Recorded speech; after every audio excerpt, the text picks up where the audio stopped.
Hello class 10.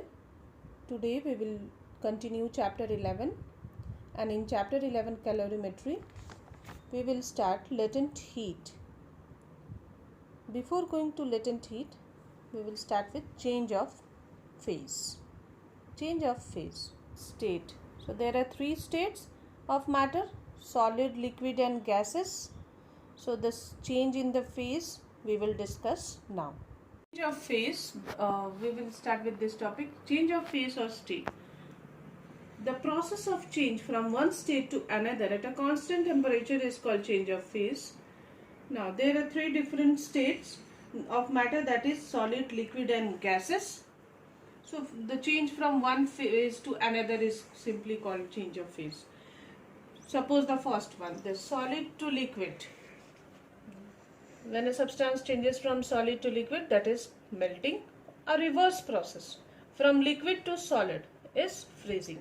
Similarly, liquid to gases, vaporization, and the reverse process, gases to liquid, condensation.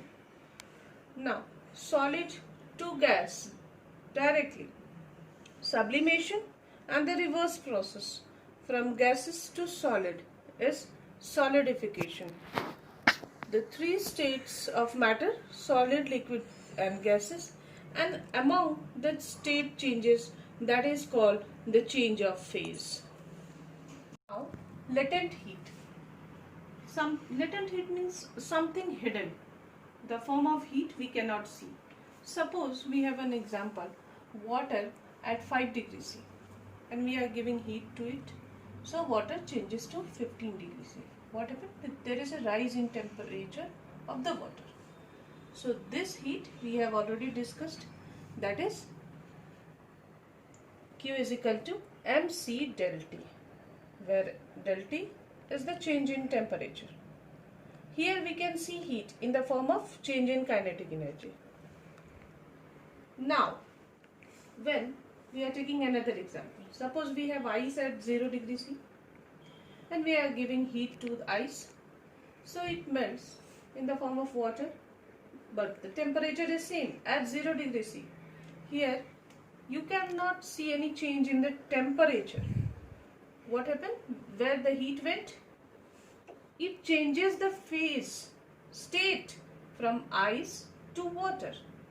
So this change, when occurs, the heat we are getting, that is called latent heat. What heat is doing here? To change the state from ice to water. To break the bonds between the molecules. It breaks the bond between the molecules, and hence ice changes to water. So this heat is called latent heat. One more term is there, specific latent heat. When we are talking about specific latent heat, we denote it with letter L. Specific latent heat means per unit mass. The heat when we are giving here to change the phase per unit mass is called specific latent heat. Suppose for an example, here we have ice at 0 degrees and we are giving heat. So ice, 1 gram of heat, ice was there, and after giving heat it changes to water at 0 degrees. Temperature is not changing. It changes to water and 1 gram of water. So this heat is called the specific latent heat. When there is change in the form of state with per unit mass. 1 gram of ice changes to 1 gram of water. Hence, this heat is called specific latent heat. Specific latent heat denoted as L, that is heat absorbed or liberated for the change of phase per unit mass. So L is equal to Q by M. We can also write in the form of its unit. Unit for Q is joule and for mass is kg. So the unit of specific latent heat will be joule per kg. We can also write Q is equal to mass M into L. Mass into specific latent heat. So here there are so many changes, as you can see, from solid to liquid. There is a change in state. From liquid to solid also they can be.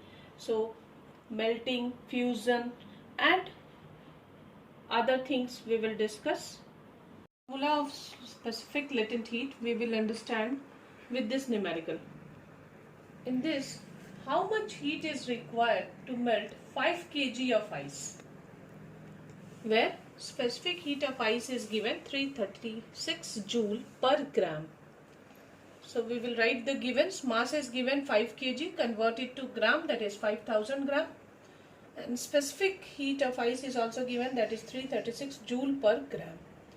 So we know that the formula is Q is equal to M into L. Mass 5000 gram. Specific heat L given 336 joule per kg. So G and G gram and per this we can cancel it out.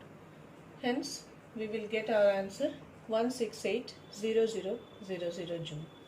So we can convert it to decimal. 1, 2, 3, 4, 5, 6, 1.68 into 10 to the power 6 joule. So like this we can calculate the heat energy required to change the phase. Now we have one more question. In this, a 10 gram of ice at 0 degree C absorbs 5460 joule of heat energy to melt and change to water at 50 degrees C. Calculate the specific latent heat of fusion of ice. Specific heat capacity of water is given 4200 joule per kg per Kelvin. So here two heat is given, one for ice to water at 0 degree C and the second one is to water at 50 degrees C.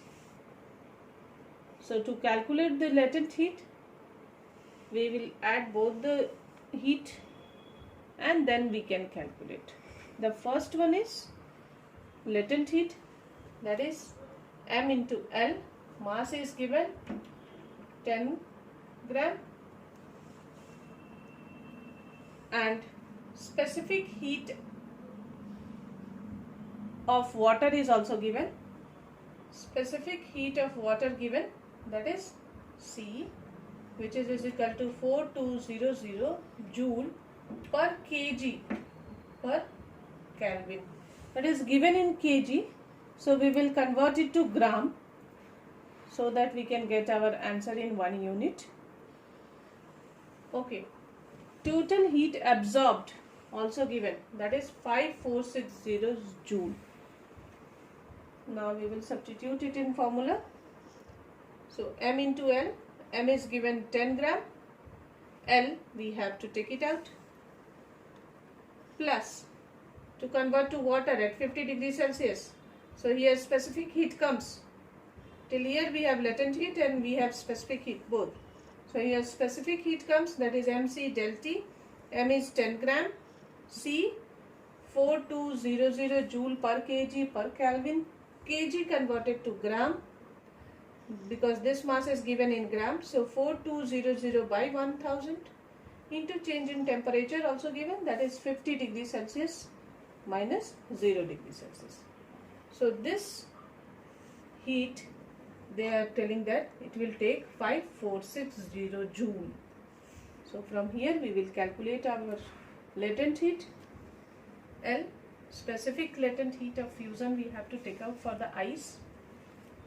So simplify 10L plus this 0 we can cut.